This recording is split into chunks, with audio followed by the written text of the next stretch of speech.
হঠাৎ করেই ঠিক হয়ে গেল মাসির বাড়ি যাব। মা তো অনেক দিন যায়নি, তো মা বলল চল তাহলে তোকে ঘুরিয়ে নিয়ে আসি। আমি তো এখন বাপের বাড়িতে, তো মা আমি আর আমার ছেলে তিনজনা চলে গেলাম মাসির বাড়ি। তো এই মাসি তো আমাদেরকে দেখে খুবই খুশি। আমার ছেলেও দেখেনি, ওকেও নিয়ে এসেছিলাম দেখাতে। তো আমার ছেলেকে পেয়ে তো মাসি খুব খুশি। তো এখানে আমরা মাসির বাড়িটা ঘুরে ঘুরে দেখছিলাম। সামনে এখানে খুব সুন্দর বাগান করেছে মাসির ছোট্ট বাড়িটার সামনে। তো এই বাগানটা আমি বেশ ভালো লাগছিল, তো একটা ভিডিও করে নিলাম।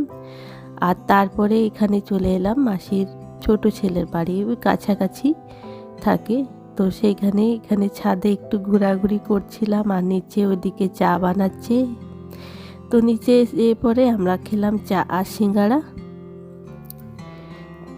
তো এখানে গল্প হচ্ছে, অনেক দিন পর সব গল্প করছিলাম আর চা সিঙ্গাড়া খেলাম। তারপরে চলে এলাম ছোট মাসির মেয়ের বাড়ি। অনেক বছর পর এলাম এখানে, এসে বেশ ভালো লাগছিল। আমাদেরকে দেখে খুব খুশি আমার দিদি, আমাদেরকে চা আর বিস্কুট চানাচুর দিল খেতে। আমরা এখানে খেয়ে চলে এলাম বাড়ি। তারপরে এখানে সকালে দাদা বানাচ্ছে আয়ুর্বেদিক চা, আর বৌদি এদিকে সকালের কাজ করছে। তো আমার কোনো কাজ ছিল না সকালে, তো আমি চলে এলাম ছাদে এসে একটু ঘুরছিলাম, আর ছোটোবেলার কথা মনে পড়ছিল। কিছু বই ছিল, গল্পের বই, ওগুলো দেখছিলাম। তারপরে চলে এলাম নিচের ছাদে, আর এখানে কিছু ফুলের গাছ লাগিয়েছে, এগুলোই দেখছিলাম। এগুলো সব বৌদি করেছে, গাছগুলো লাগিয়েছে। আর তারপরে বেলাতে দাদা নিয়ে এলো আমার জন্য আর বোনের জন্য মিষ্টি। আমরা যখনই বাপের বাড়ি থেকে যাই বাড়ি, কিছু না কিছু নিয়েই যাই এখান থেকে। তো আজকে অনেক রকমের মিষ্টি নিয়ে এসছে, এগুলো নিয়ে যাব বাড়িতে।